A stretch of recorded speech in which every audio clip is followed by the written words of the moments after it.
All right, guys, so we are doing a special Saturday edition of the show here, asking a question that I know a lot, maybe every single married couple ever has privately asked one another, which is, would we ever adopt or foster a child? And privately, one of you probably or maybe said, no, I would never adopt. No, I would never foster. And you'd likely offer some reason that you perceive to be valid as to why you couldn't. It's definitely a heavy topic, and fortunately, it is going to get a lot lighter and easier to discuss it, thanks to the incredible film, Sound of Hope. In this Saturday interview, I'm bringing you such a wonderfully inspired conversation with the filmmakers themselves, Josh and Rebecca Weigel. They're also foster and adoptive parents themselves. And before we bring them in, I'd like to offer you guys this short preview of the film, Sound of Hope. Are you sure these people want us? I know they do. You can call me Mama. It's hard to feel like I'm the only one who sees these things. 70% of the kids in the system are there because of neglect. The other 30% are put through hell. We need your help. Can you imagine our kids on their own? We can't just look away. The state ain't no family. Are you sure these people want us? I know they do. You can call me Mama. Oh, Lord.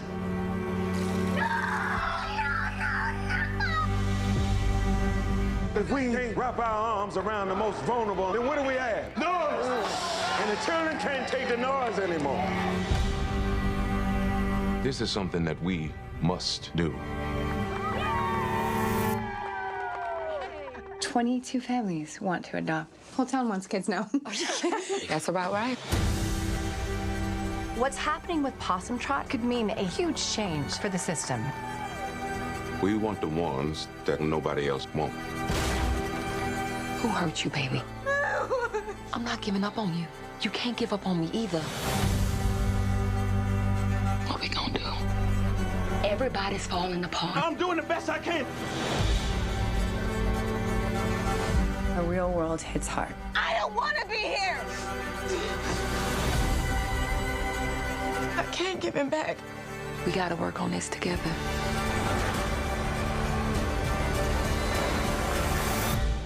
We your people now. And love never gives up.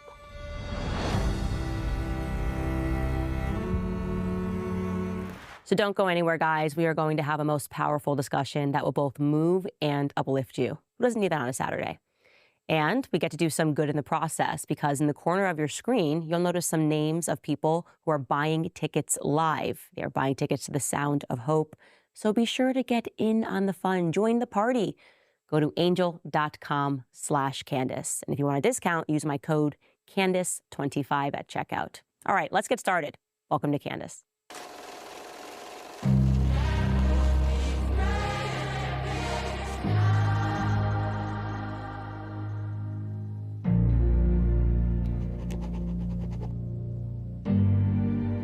All right, guys, I promised you we are back now with Rebecca and Josh Weigel, an amazing company who brought this story to life. I mean, bringing it to the big screen. And I know a lot more than you guys know back at home. It's an incredible story, as I said, an important topic that a lot of us are not comfortable speaking about or even knowing about. And I want to start with you, Rebecca, because I was looking into your bio and your background is in psychology. And we talk a lot about psychology on my show, and I was just examining my own psychology. When you think about the foster care system, when you think about adoption, you know that so many bad things happen there. What is it that makes it so difficult for us to take the next step and just want to completely transform it, get involved with it, especially as parents? Yeah.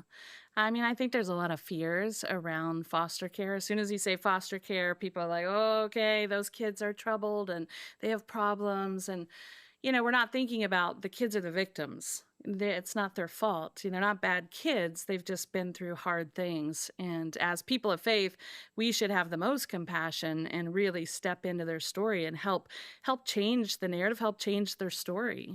and I'm guilty of this, by the way. I think it's a question that every couple asks themselves when they get married, like, would we ever adopt? That's like one of the conversations that you have. And I think that Mm-hmm. is part of the fear. And part of that is coming from media depictions and Right. believing that you could end up with a totally scary situation that you can't get out of. There's all these documentaries about, children that then try to kill other children. And it's hard for us to sort of face this reality that we do have a crisis in America.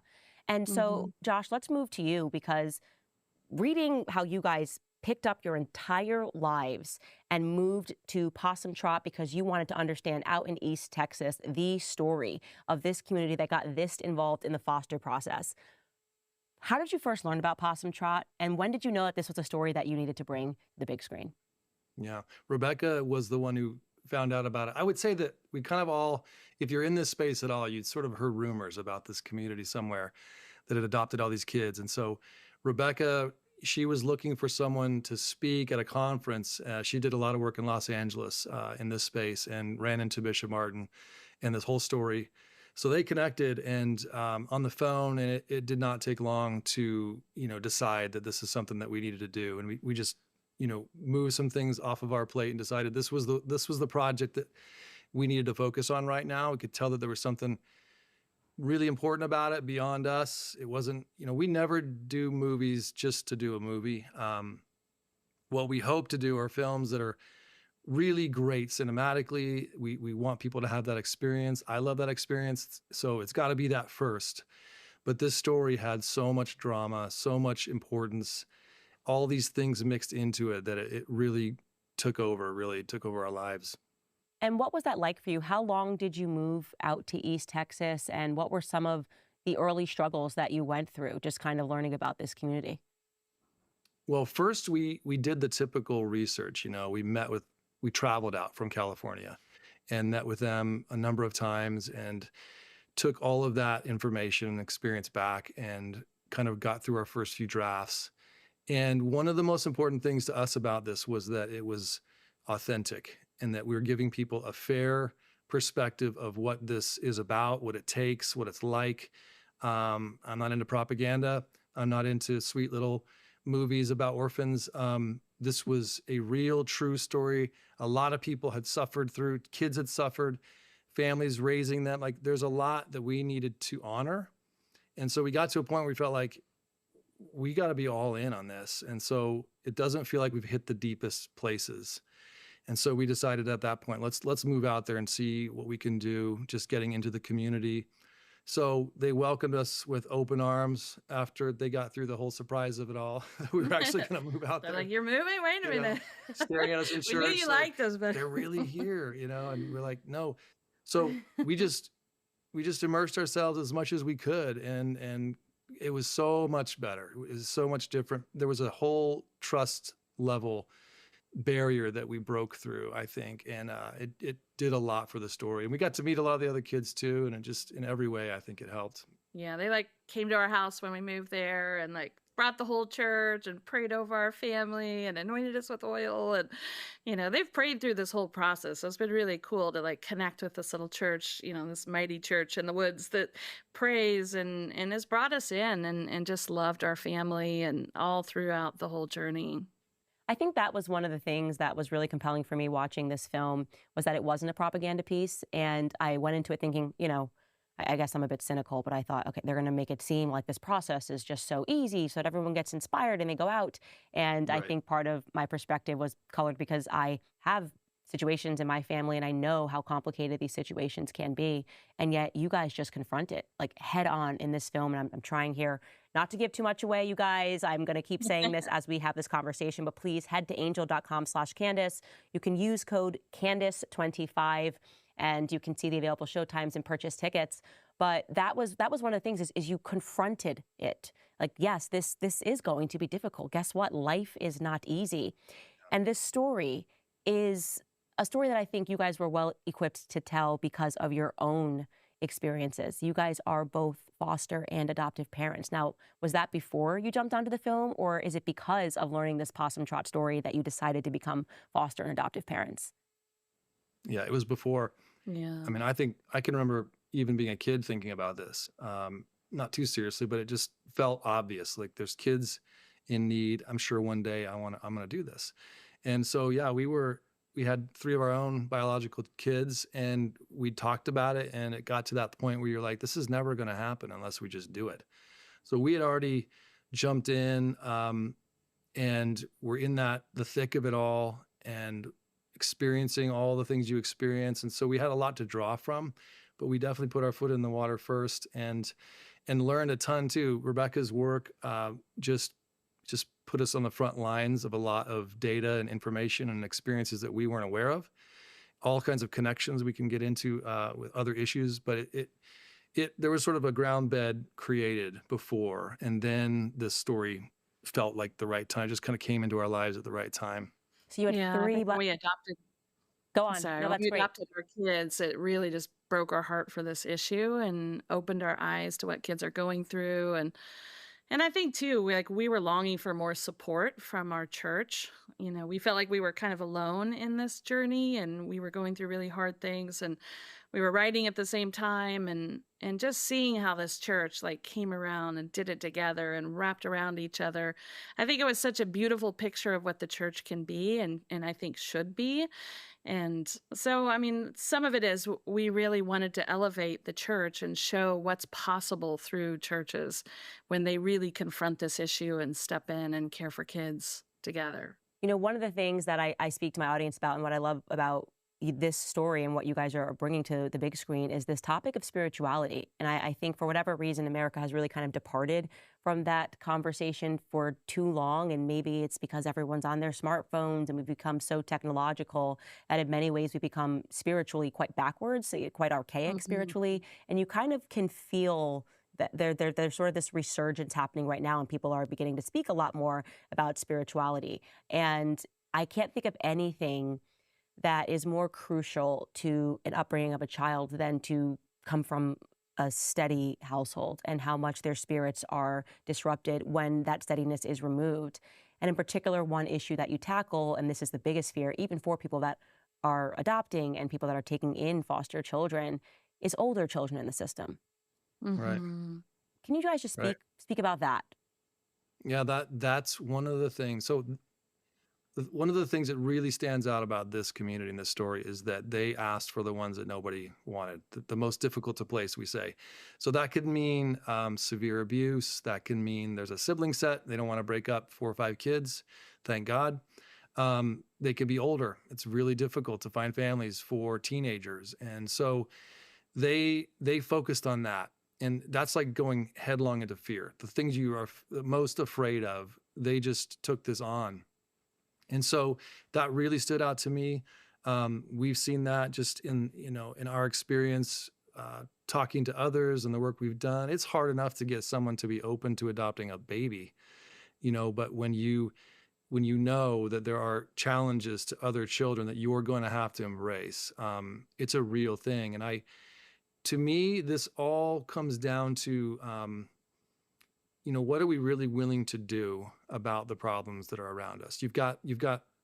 You're compelled by your faith. Many of us, we're compelled by our humanity. You feel that sense that you ought to do certain things. And then it's like we complain or we think a lot about and talk a lot about all of these issues around us, but we don't often either have a way to do anything about it other than vote or throw some money at it. But this issue, like, you can dive into this. You can actually get into it and you can start affecting all kinds of areas in our lives. And so it's really, in one sense, a question of, are we really serious about taking on the problems of society? And are we really serious as Christians being Jesus in those places where he already is? He's beckoning us to come to him. He's already there. And so that's what we're meant to do. We're meant to go into the hard places. We're meant to do the hard things. And what comes with that is everything you need. It's hard. And we made sure that that's depicted in the film. We're honest about the things that you're going to face. But the difference is, you genuinely have what you need. And you are genuinely changing as a person. You are in something that's so dynamic and important. It's not just one thing that's happening. You're not just helping a child in need. You are doing something spiritually dynamic, Literally, you're changing this kid's life, but your whole family's affected. There's just a lot going on that people don't necessarily think about, but it takes that willingness to dive into the problems and not leave them to somebody else. Now, I should issue a spoiler alert here. Apparently, I can't hold water because there's another moment in the film that is coming to me, and it was just such a deep moment. I want to ask you about it, Rebecca. And you guys, please go to angel.com/Candace, use code Candace25, and just let's make this the best July 4th weekend where we can really start to confront these issues that really matter in America. But going to that moment, and this really is the question that I think everybody asks themselves. You know, if I adopt a child, am I actually going to see this child as my child? And there was this moment in the film where this woman really dealt with this really subconsciously. There was nothing to be mean about. She just, the child was giving her trouble and giving her biological daughter trouble. And that to me, like to see that question that I think is in the back of everyone's minds before they ever get to the adoption phase play out on the big screens, I just have to ask you, Rebecca, is that a conversation that you had with yourself before you jumped into the foster process and the adoption process? Is that a conversation that the two of you have with one another? Like, I want to be the best person that I can be, but we can't stop being ourselves. Is there something bigger going on here? I hope I'm asking that in the right way. Yeah. Yeah, I mean, I think it's interesting as foster adoptive parents are watching this film. A lot of them are saying, like, were you in my closet? Were you listening to my conversations? And I think sometimes we're scared to be honest as foster adoptive parents because people put you on a pedestal and they act like, oh, you're some hero or you're special and you're feeling weak and vulnerable and like, man, I've never felt, like I need more help and more support.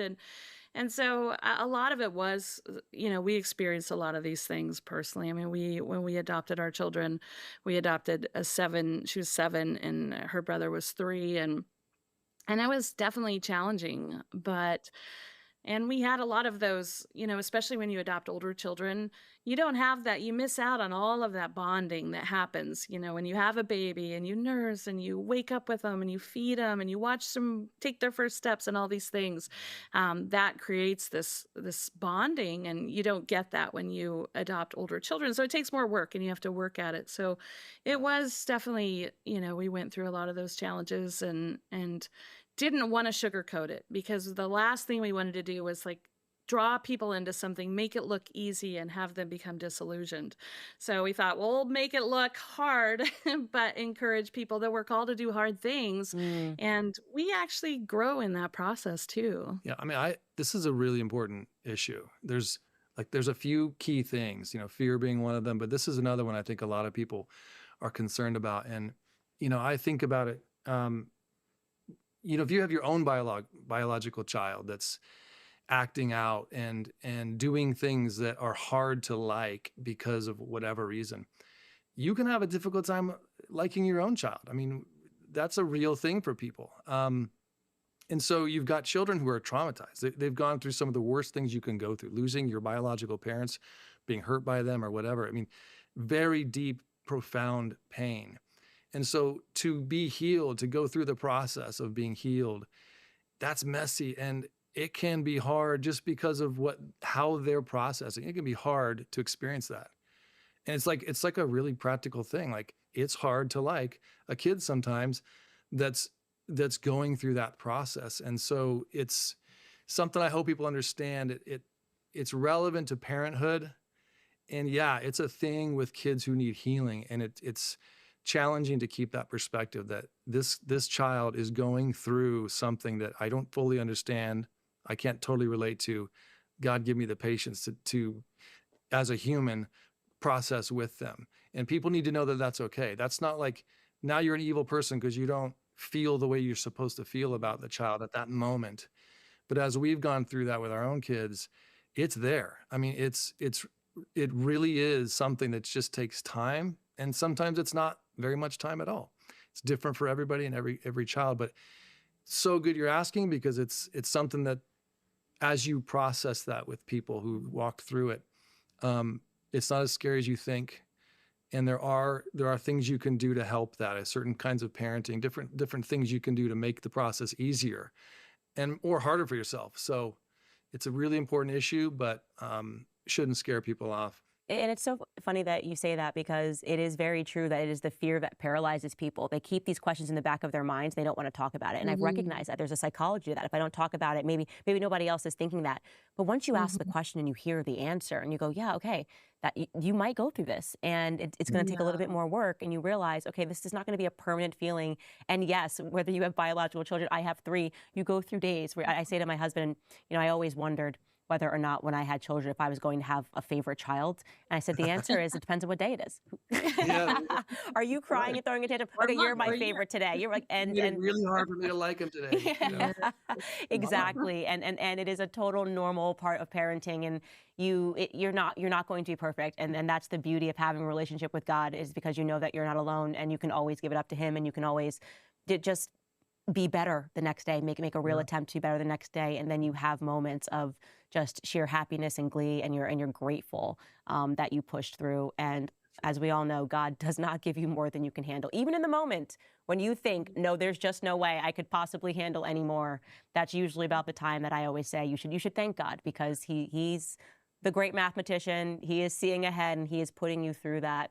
And that is something that you really saw with the Possum Trot community. And community is also what's so important in this world where we've just gotten so far from each other. Everyone's on their phone. There is no sense of community. And that's the beauty of the church, it bringing people back together. You're not alone. Here is a community of people. So I'd love to Yeah. ask you, what is your relationship now with the Possum Trot community? How long did you guys live there? And when did you guys leave? We haven't left yet. We're still in the area. Wow. Well, we have so we have 5 kids, 3 are still living with us, and so we knew that if we go, we got to think about school and their life too. We don't want to, be constantly unsettling them. But no, we're still nearby. We don't know what the future will hold, but it's really nice to be in an area like that with a whole different perspective on life and life together. And being in LA for so long, it's just very tough to find community like what we're experiencing now. So yeah, we'll see. There's a question mark there, but Yeah, it's been really good for our mhm. kids just to experience a different part of the country and see that not everybody thinks the same. Growing up in LA, like everyone thinks the same. And, now they're in Texas and like, wow, people in Texas don't like people in LA. Yeah, they're like, Yeah. careful, like we're not from LA, we're from Yeah. but yeah, it's been a good experience. And we actually don't live in Possum Trot. We moved to the big town outside of Possum Trot, which is still a small town, but there's at least a Chick-fil-A and a The biggest that Starbucks. wouldn't send our kids into shock completely. So Gotta have the But we Chick-fil-A. yeah, yes. So what are you guys hoping is going to be the response to this film, if anything? go for it. I mean, Well, our hope is because we were talking a little bit about the foster crisis. I think a lot of people just aren't aware, and that's what we saw when we stepped in. Is there's just a lack of awareness. People don't know what kids are going through, and because they're in the system, they're protected. You can't show pictures; they don't see them. We wanted to really make this issue like put it out front, highlight it, bring awareness, and have people. Really, we want to break people's hearts for the kids and see what they're going through so that they'll act and they'll get involved. Because when they actually see and meet Terry in the story, they're connecting on a deep level emotionally and going, okay, I think I could love like that and I want to. And we want to see the whole crisis turned around, really. We want to see this movement of churches all over the country and then see the church rise up and end the foster crisis in America. And why the now we title Sound of Hope? right, that's good. So that came through some discussions with Angel Studios, and we've learned over the years that uh, some of the let me just name a few of them, like child trafficking itself. Anywhere between 70-90% of those kids have spent time in the foster system. And homeless, 50% of the homeless, 70% of the prison population. There's these areas of life where these people have had history with the foster system, which means brokenness and trauma and all of those things that come with it. So when Sound of Freedom was released and people, you could just feel people were so moved. And we were in theaters where, you could feel that people wanted to do something, but not everybody can go be a Green Beret Christian or child trafficking warrior. So we understood those connections, so we talked about it with Angel Studios and said, "Hey, look, this is a way to follow up the Sound of Freedom phenomenon, and not only continue creating awareness and spreading awareness, but giving people a way in. How can they actually get involved and affect the trafficking issue? Well, you go to the foster system." And so that's one aspect of it. And so they felt like, let's connect it. Like, let's really make sure people understand this is sort of an anthology kind of idea. It's not the same type of movie, but it's actually touching on the same issue and giving people a chance to do maybe more than they could have with that one. Because at the end of this movie, there'll be a website you can go to, you'll be connected to, where you can get your church involved to do what Bennett Chapel has done. You can learn how foster and adoption works and be connected to that and get involved there. Or you can get involved in prevention, really keeping kids out of the system or helping them reunite with safe, loving families that just are dealing with things that they need help with. So those are the three areas. And, for us, it's like, it's the best thing. You've got this movie that you'll have a cinematic, fun, theatrical experience with, moving, emotional, and then you're going to go out and be able to do something and change the world around you. So it's the best of both worlds. Well, I'd like to again invite my audience, you guys, for July 3rd and 4th showtimes only. Go to angel.com/Candace and use my code Candace25. This is something that you can do. Maybe you're not in a position right now where you're thinking that you can foster a child, but you can support this movie and getting people to recognize, take a friend, embrace this. These are topics that actually matter. I mean, you probably saw action films and all of this stuff. It's not going to make a difference in your life, but this actually will. And I am telling you, my heart was pulled in so many ways, so many directions watching this. I felt so blessed to be among the first to see it. And it will really force you to examine yourself and whether or not you're making an imprint in the world. We always ask, what can I do? What can I do? Well, let me tell you, you can support this film. And then having seen this film, you will then deeply ask yourself, am I doing enough? What more can I do? And sometimes it's just being a part of a community, reaching out to community and letting somebody else know that they're not alone when they are going through this process.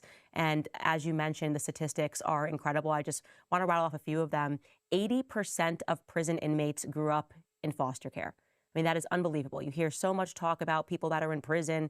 Well, the reality is that growing up without a father in the home, growing up without a stable two-parent household, that is the greatest disadvantage to a child, without question. It is a direct pipeline to prison, especially for young men. Another statistic is 91% of gang members have been in the foster system. I did not know that. That is a reality.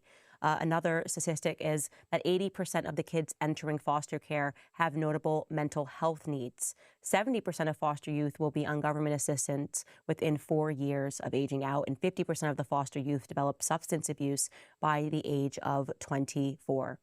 I just want to say to you guys, you are just an amazing couple. I mean, what you are doing, the films that you are bringing, they're courageous. They matter. And so much of what we are looking at are fantasy, and we love to plug ourselves into fantasy, and we need to begin plugging ourselves into reality. And I just would love to hear the story about how you two met and when you decided you guys were going to take a bite out of this and say, you know what, let's actually produce things that matter. Love it. Yeah. Well, that goes way back to me being, I think, 12 or 13 years old. Wow. And I was struck with like what I wanted to do in life. I mean, I knew I loved movies, but I had this experience where I just felt there was real purpose in it, and somehow creating movies that were different. And the way I would describe it now is what I want people to do is have the best possible movie experience you can have. I mean, I love the craft, the art. We all love movies, and they ought to be that and be really, really good. And so many times when you want to, say something important, it turns into propaganda. And so I'm not interested in that. I don't really relate to that kind of movie. The faith-based movies are, not sort of my world either. And so it's always been something in my mind.